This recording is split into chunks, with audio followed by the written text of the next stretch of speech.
just take your client experience to the next level using systems, workflows, and technology. I'm joined by Kate today. I'll go ahead and give her a moment to go ahead and introduce herself, and we can go from there.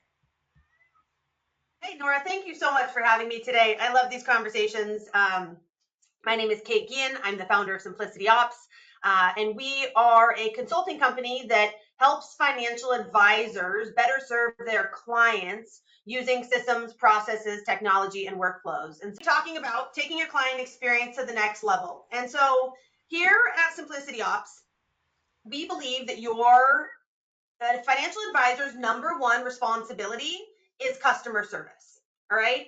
And so the best, and the reason I say that is because if you can't attract clients and you can't retain clients, then you don't have a business. And so we have found that the best piece of technology in your tech stack to use to deliver an amazing client service experience is your CRM, your client relationship management software.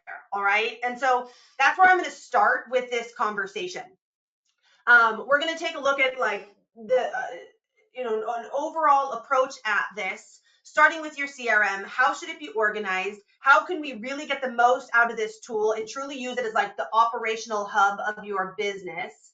How do we use it to deliver an amazing, proactive, high-touch client service experience? How can we leverage workflows and automation to deliver these services at scale? And then knowing that the CRM can't be all the things, how do we integrate some other core pieces of technology to further enhance our experience as a CRM user and, enhance the client service experience? So as I go through this today, everything that I'm going to recommend comes from a place being that client service should be your number one priority. And all of these recommendations that I'm going to make today are really, optimizing for an amazing client service experience. So that being said, I want to first start with kind of the foundation of this operating system. Your CRM in its most simple form is a database. And so in order for all of these systems to work, in order for this to be fluid, in order for you to get the desired outcome and the level of efficiency that you're looking for, at the foundation, the base level, the data in your database has to be organized. Nora mentioned something about getting team adoption. You're going to have a hell of a time getting people to adopt the systems that I'm going to explain if the data is not trustworthy. If people aren't using the system consistently and the data is disorganized, nobody's going to buy into the rest of the system. And so if you think about this like building a house, this acts as like the foundation of this structure. Okay. You can't throw the roof on the house until we have a solid foundation. We've got the structure built, the entire thing would collapse. And so as boring and as lame as this might sound, we've got to start with the data. All right. Mm-hmm. And so I'm talking in red tail and wolf fox here, but you can see like at the highest level, every contact in the CRM needs to have a status or a type. Okay. Nora, you know this from your red tail days. You guys always said you never want to exceed 12 statuses or 12 types because you end up having too many and there becomes redundancy, okay, and it becomes disorganized. So at the highest level, your statuses or your types are going to look something like this. It identifies like who are these contacts in your database. Generally, they're clients, they're prospects, they're centers of influence, they're businesses, they're deceased individual, they're inactive contacts, all right? And then where we can get a little bit more creative is in that custom field or that category where if you think about this from like a reporting standpoint, it allows you to further filter down your contact reports and group contacts together by top tier clients, bottom tier clients, centers of influence that are attorneys. You can say, hey, Nora, can you give me a list now of all my hot prospects? I want to, do some sort of targeting marketing effort and I want to target these hot prospects. It allows you to be able to run those kind of reports. So if I can make any recommendation to you guys, I know that technology and workflows and automation are really exciting, but those things are less effective if you haven't put in the time to build out this operational, organizational foundation first. Yeah, speaking of time, it's always, you have to dedicate that front end time to make sure it's all set up correctly. Because like the CRM companies, they're always going to promise the functionality of the system, right? When you click this button, it's going to load, but they can never promise the integrity of that data, right? they're not going to know John Doe and where his summer house is and what his work number is. So it's really Right. important to do that in the front end, and even cleaning up duplicates or changing people to inactive. It's something that has to be done. It could take 2 hours or it could take 2 weeks, just depending on your data. But yeah, I I get it. agree. That's exactly the order of operations here. We're going to structure the data, figure out how it should be organized, build out this contact hierarchy, and then you need to do an audit of the data. And you're going to be surprised, just like you're saying, there's clients that should be labeled as inactive. There's inactive that should be labeled as clients. There's prospect that should be labeled as clients. It's usually kind of a cluster when you first get in there, and it's worth it tenfold to get that organized. Okay, do the initial audit and then put into action a plan for maintaining it, because it is going to get disorganized, especially if you have multiple players on your team all using the CRM. And so step one is get the database organized. Step two, structure the data. Step two is get the database organized and then put into action a regular monthly, quarterly, whatever the cadence is, audit to maintain the information. So I'll get into that a little bit later here in a couple more slides. But once we've identified like how the database is going to be organized, we can start to develop systems to really utilize the CRM as the operational hub of your business. And what I mean by this operational hub idea is that your CRM becomes your one-stop shop for managing your business. Okay, so your CRM becomes the place for contacts, tasks, your calendar, your pipeline. Okay, you can read, you get what I'm getting at here. But the reason this is important, a couple of things. One, it's going to help you cut down on a lot of the unnecessary external places that you're currently going to manage your business, your Excel spreadsheets, your DM, your text, your emails. Okay, it's going to help cut down on that, centralize it, which is going to help you be infinitely more efficient. And then from like a business management standpoint, now I can see the overall like health and wellness of my business in a single place. This information isn't spread across nearly as many systems. And so I'm going to dig into each one of these a little bit deeper. But if you think about the CRM as a contact management system, I'm going above and beyond just like how are contacts organized, what are their statuses, what are their categories. I believe that excellent customer service is highly personalized and proactive. So I want to have at my fingertips who these people are in the CRM. I want to know their family tree, their professional network, who are they related to, what are their hobbies, interests, dogs' names, alma mater, sports teams, okay? So that when you call in, I can have a deep, meaningful conversation with you. All right, so that I can see who you're employed by, how long have you been there, what, be able to relate to you on a personal level, really deepen that connection. All right, then I want to use the CRM as a task management system, okay, to cut down on the DMs, to cut down on the emails, to cut down on the text or the shouting down the hall. We're going to template the heck out of our tasks because so much of what we do is repeatable. We're going to store that in the CRM so that they're easily deployable, right? I can just use an activity template to change a beneficiary. All the information that my administrative person needs is in that template. I can fire it off to that person. Keeping the communication centralized, not emailing, say, Nora, you're helping me, change bennies. I'm not emailing you the details any longer. All of it lives within that task and it's been standardized. And it's going to allow us to link it to a contact record, which is going to help build out the historical timeline of everything that has transpired in these client relationships. That same logic applies to your calendar. Okay, so just like we're building out a historical timeline for like action items, client service requests, things like that in the CRM, we also want to adopt the CRM's calendar as our firm's centralized calendar so that we can see phone calls and appointments and other touch points that have been had over the course of these relationships. The reason why I think this is important, and I can see my like diehard Outlook calendar guys rolling their eyes right now. I'm fine. You can keep your Outlook calendar. We're just going to integrate it with the CRM so that you can make your administrative team's life so much easier by not having to manage, your business in the CRM and your calendar and Outlook. Like we can literally integrate the two so that that information is centralized. And when it comes to running like a compliance audit or preparing for a review meeting, all of the touch points that you've had with the client live in one single place. All right. I see you shaking your head, Nora. Do you have thoughts on that? Yeah, Kate is just spilling out wealth of knowledge right now because the number one alarming question I still get is, can this replace my CRM, or can this be my CRM? And you cannot. CRM, all the things Kate is talking about is great for like the front end, but then you have to think about the day-to-day stuff too. You have to add your notes into your CRM.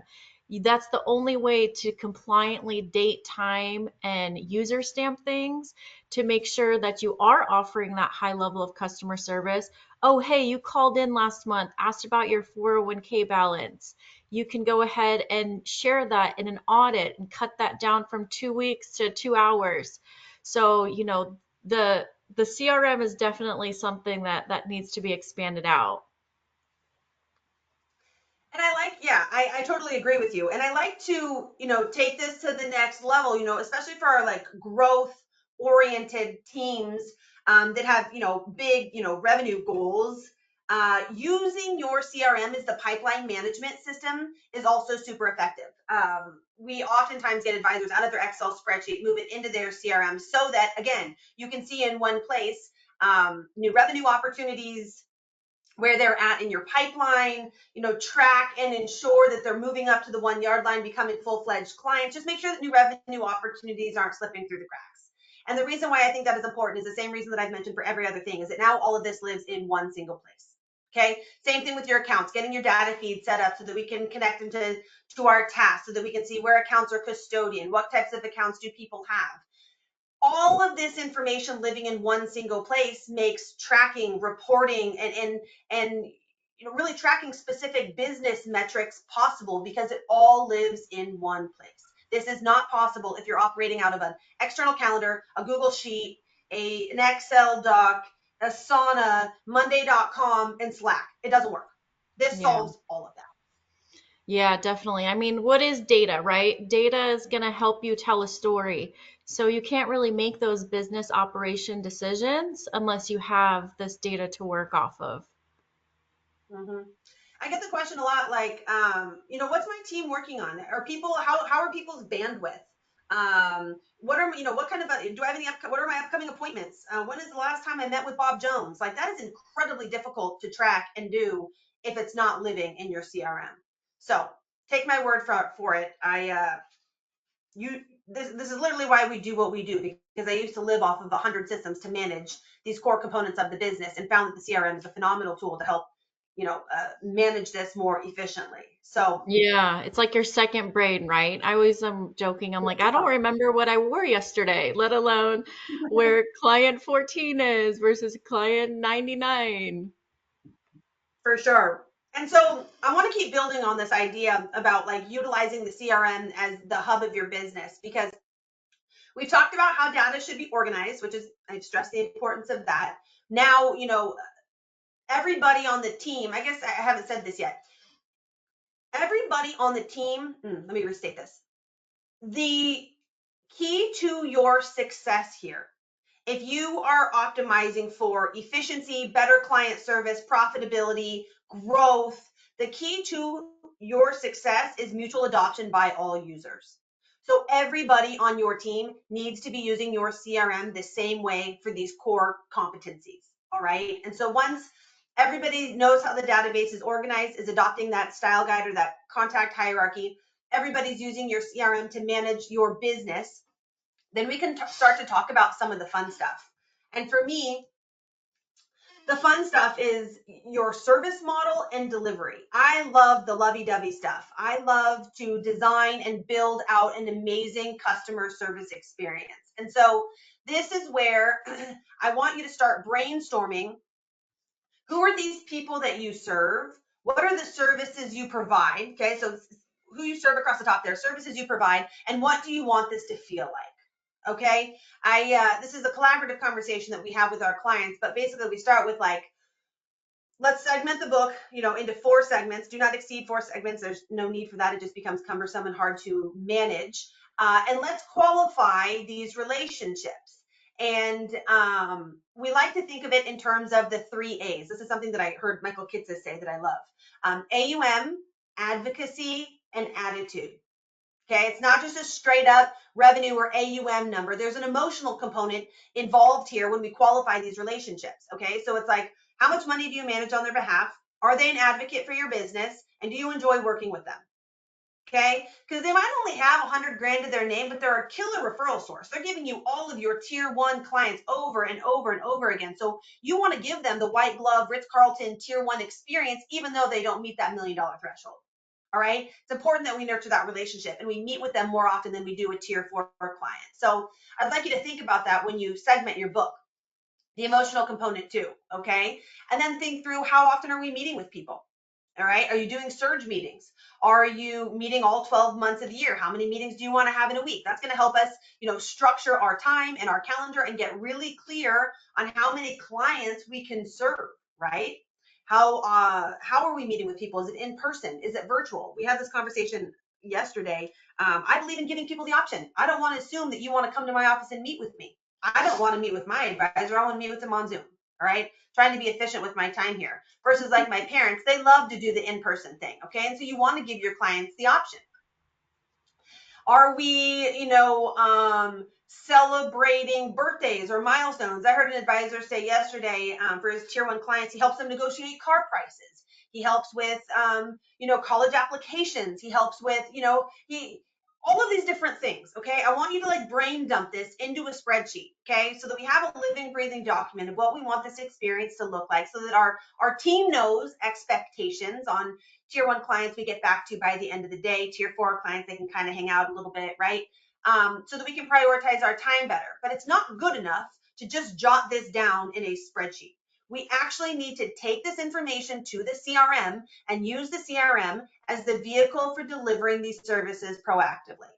And what I mean by that is I want to have, keywords or custom fields or tags to explain the months of the year that we're meeting with people. Get people into those keywords or tags or whatever CRM you're using, to indicate who we meet with when, especially important if you do surge meetings, right? Using an online calendar tool to create efficiency around scheduling, using, precise with data gathering, form filling to help in preparation for meetings, using email templates, note templates, activity templates, automation. You get what I'm getting at here, to create efficiency around making this stuff actually happen. Your CRM is a phenomenal vehicle for building, for delivering upon this stuff. And I find that to be very challenging for advisors. They've got an idea in their head of how they want all of this to flow, but it's still super herky jerky because they don't have a system built out in their CRM to make this stuff happen. Yeah, the most dangerous place it could be is your head, right? Because you might want to go on vacation one day, hopefully, or you might not be able to work for a few days and your team can just pick up as business as usual, knowing all of this is in the CRM to continue to use. Exactly. And the perfect lead into what I'm about to say now, once you know who you serve and the services you provide, workflows are how you do that, Nora.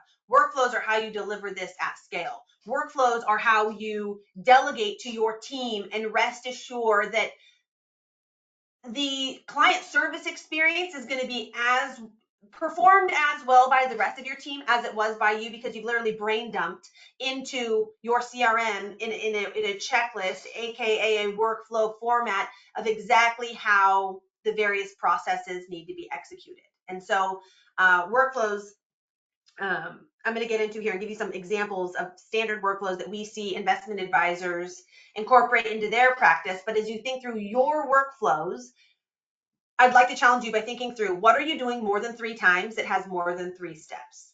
Those should all be your workflows, okay? And I'm going to give you a couple of examples here. Let's think through first, like your new prospect onboarding process, okay? Someone calls in and says, hey, heard really great things about you guys. You guys are working with my neighbor Mary. She's just been raving about you. Would love to get some time on your calendar to talk with you or your team. Boom, that kicks off the introductory call workflow or the qualifying workflow, whatever you want to call it. Adapt this to make it make sense for your business. But initially, you have some sort of qualifying phone call. Okay, there's one of 2 outcomes. Either they're going to be a good fit and you'd like to proceed with the relationship, or they're not. And there's some subsequent tasks that need to happen as a result of that conversation. Okay, then it leads us into the discovery meeting and the financial planning component. And then, we got to do some admin putting together paperwork. We get the paperwork back. There's a bunch of back office stuff that needs to happen. You get what I'm getting at here. It is just so painful to me to meet with advisors and hear this glorious plan that is just every single time someone reaches out, they're constantly having to reinvent the wheel because none of it has been documented. It's beautiful. They can articulate it very clearly, but until it's been documented, it's just a pipe dream. It's living up here, and it's not scalable. And so I challenge you to document this, process and break it up into individual workflows. One long onboarding workflow does not work. If you figured it out, kudos to you. I just find that is not the case. And the reason we break it up, a couple of different reasons here. One, most prospects don't follow this process perfectly. All right. We need to allow for a little bit of flexibility should they need to jump ahead or go back or have the same meeting twice. Okay. It's really cumbersome if you're running one long onboarding workflow. The other reason I like to break it up is because we're going to talk about technology here in just a minute. I'm a real big fan of online calendaring tools. And one of my favorites, G-Reminders, plays really nicely with both Redtail and Wealthbox. And we create individual G-Reminders links for each different type of meeting that we have. So when Nora calls in and says, hey, I've heard really good things about you. Can I get some time on your calendar? Cool. I can send her the link, or I can schedule on her behalf that introductory call link. And G-Reminders is so slick that it pushes to my calendar and automatically launches the introductory call workflow. It takes out that manual component of launching workflows in your CRM. So a couple of, good takeaways there for, when you start documenting your prospecting process, your client onboarding process. Yeah, and sometimes, maybe all of this that you're hearing can sound like alien language. And, I completely empathize with that just because you don't know what you don't know, right? So sometimes when you're hearing things for the first time, or you're like, okay, I know that workflows is a big buzzword in the industry, but what do I do? How do I get started? Dedicating time to, train and learn and build is sometimes not it's not feasible. So that's why I really like how Kate can step in and just give you the answers to the test. It's not really like, oh, I need to start from the beginning and it's going to be a long way. She's does this day in, day out. She hits the field doing this with advisors every day. So she's just such a wealth of knowledge. Well, thank you. And at the end here, I'll share our website. We've got a bunch of downloads and things you guys can take to start to put this stuff into action. I recognize it's a bear to get started, but I promise you this is the solution. So I'm going to keep rolling here and explain. So I said a workflow. Anything that's done more than 3 times, it has more than 3 steps. Your prospecting journey is a perfect example of that. There's a heck of a lot of other things that we are doing on a day-to-day basis that deserves a workflow. In an effort to not reinvent the wheel, every single time a client calls in or emails and needs you to do one of these things, I highly suggest you have a workflow in place. Opening new accounts, moving money, changing an address, someone passes away. We do Roth conversions, okay? You guys can read. You get what I'm getting at here. All right. The reason this is important, one, when we go through this exercise with clients, we often find that people aren't doing what is the highest and best use of their time. They're still advisors processing, Roth conversions. There's still, administrative or client service people doing scheduling. Like it's an opportunity to get really clear on who does what is the highest and best use of people's time, prioritizing revenue generating, things first, and better delegating the work that needs to be done. That's the beautiful part about these workflows. It's literally like a checklist of like what needs to happen, how to execute the request. And each task is pieced out to the individual that is going to be, responsible for executing that request. And so it can pass hands. So Nora does the first couple of things, I do the next couple of things. We've got email templates in there to standardize communication. We've got follow-ups to make sure that we in fact get the paperwork back. Once we get the paperwork back, then we need to submit it to the custodian, follow up with the custodian, close the loop with the client. Okay, like this is how you get that level of consistency and do it super efficiently, not having to reinvent the wheel every single time one of these things comes up. It's just an enormous time saver. Um, and I'll say this too. One of the things that I feel like people don't recognize or appreciate quite yet is the level of confidence that it gives your team. We all, as employees, want to do a good job for our employer. We want to exceed the expectations of our employer and our team and just be a good team member. And so we need systems and processes that tell us how to execute our job well, to give us the confidence that we know what we're supposed to be doing. And as a result of that, we cultivate and gain the trust of our clients. Because isn't that ultimately the goal, is to have long lasting relationships with our clients built on trust? That is how you do that. Because no matter who they talk to on your team, they're going to get the same experience over and over and over again because it is that systematic, right? And I'd like to say this too, that when you're thinking through your workflows, they expand beyond just client servicing stuff. There are other things that we do that are more operational in nature, okay? Literally think through, what are you doing more than 3 times that has more than 3 steps? Well, I run payroll, I hire, I fire, I bill, trade, reports, I do client events, I do marketing, I do newsletters, I write blog posts. Okay, you guys get what I'm getting at here. In an effort to not reinvent the wheel every single time one of these things comes up, you need to have a workflow in place. I sound like a broken record, but it's for a good reason. It allows you to better delegate. It allows you to pick up where somebody left off. Now, if Nora's out for a day and a client calls in and says, hey, where am I at on this? Or heaven forbid, Nora's out for unexpected period of time, I can pick up her billing responsibilities. I can pick up her marketing responsibilities because I can see now in my operational hub, my one-stop shop for running my business, what in the world is going on within my practice. Yeah, definitely scalable.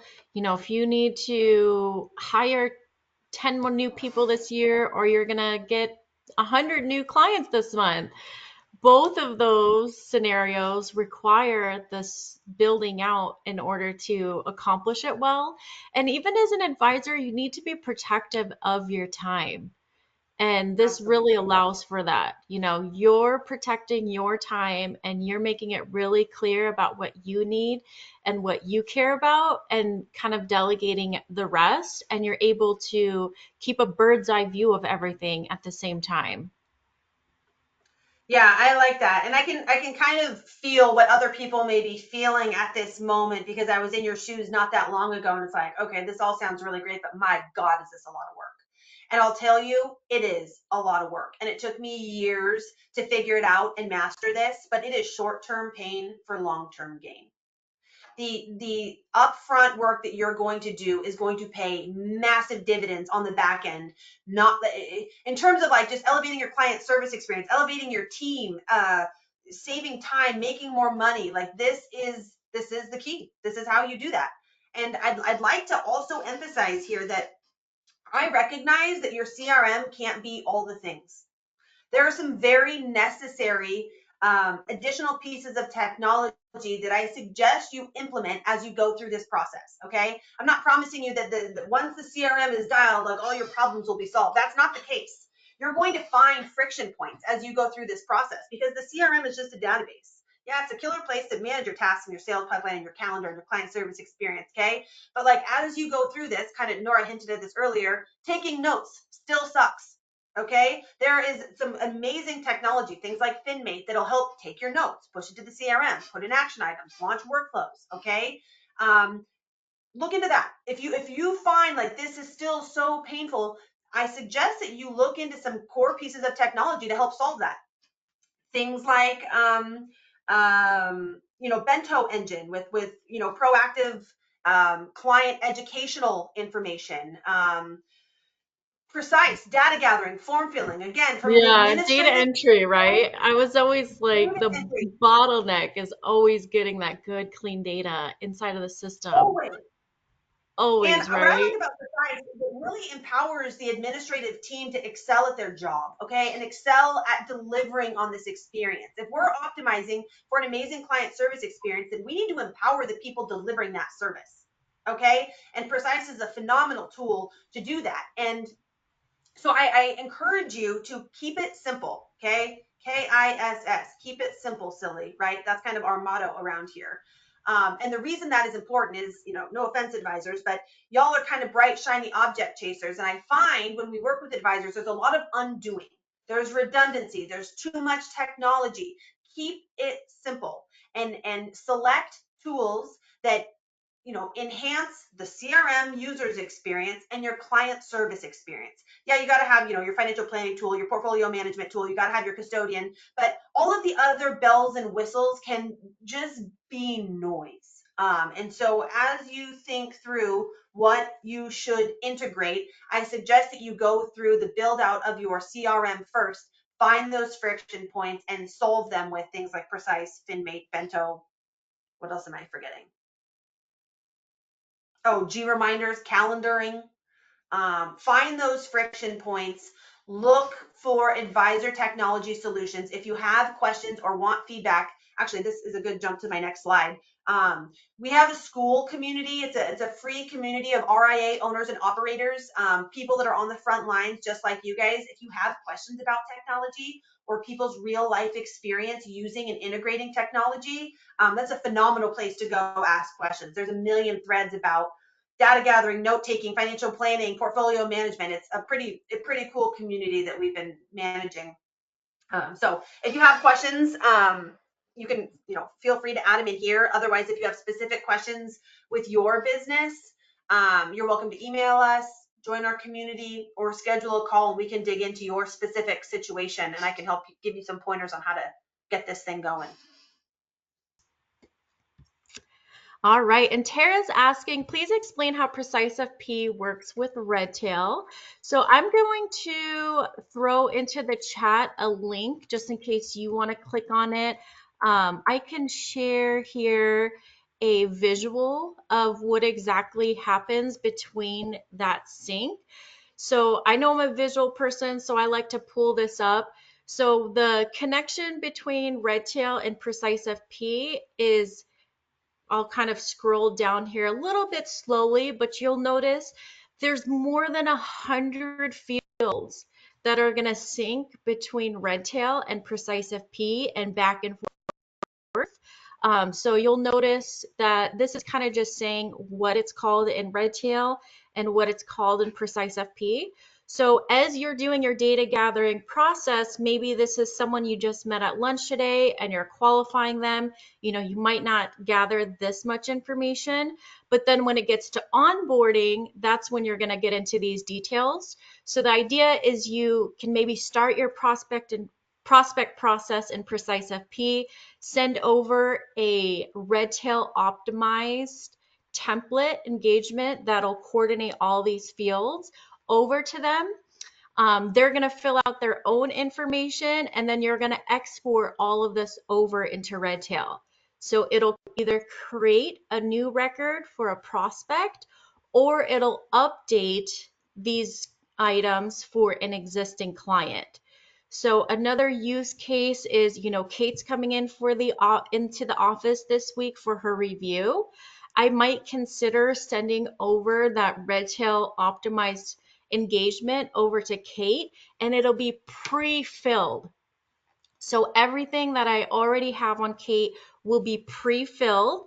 And then I kind of just give her the directions. Hey, Kate, this is all the information that I have on you. If anything is missing or incorrect, feel free to put that into the engagement and I'll update that everywhere else. And that way, maybe Kate changed her insurance from Aetna to Cigna. She'll be able to make that change.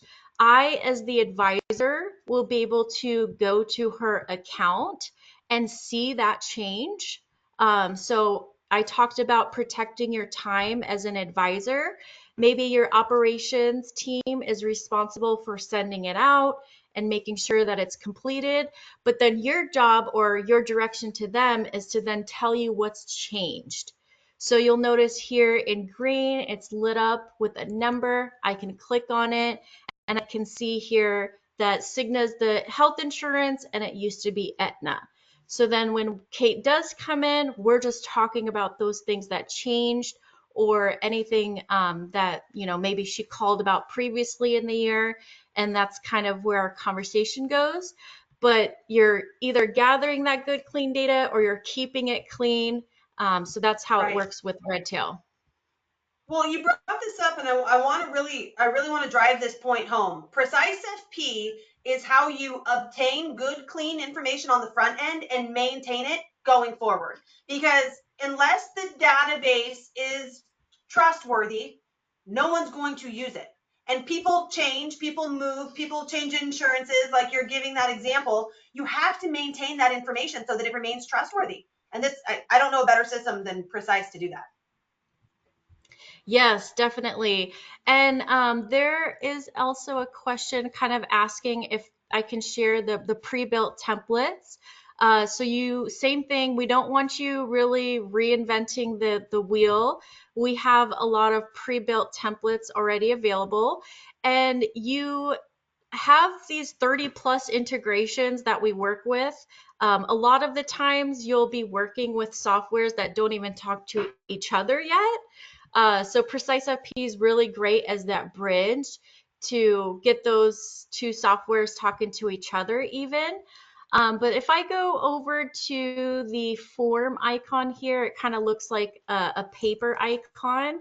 That's going to be the templates. And I'll go to the form library here. And this is going to show all of those pre-built forms that come pre-baked into the system. So a lot of them might be service-based, like tax service, estate service, but a lot of them will be integration-based as well and optimized for that. So you'll notice those are pre-built, they're there for you already, and then you can slim it down or you can add to it from there. So maybe, someone's a widow and they don't have children, slim down that template so that you're not even asking about children or asking about their spouse in this case. And then of course you can go ahead and customize it. I built this one to, coordinate with my colors, my brand. I put in my logo. I put in a picture of Arizona because that's where I live. So it's really a nice way to customize it to your team and your office as well. And someone's asking if there is the same thing that maps to e-money. Same exact thing. You'll find, more than 100 fields that are going to sync between Precise FP and e-money. So that is really nice as well. And I see Practify in here as a question if we integrate, and that is an integration available as well. If you have any follow-up questions or even just want to, give Kate a call and see what she can do for you or start a free trial at precisefp.com, definitely do that and we're more than happy to help. But otherwise, thank you all so much for your time today and have a great rest of the day.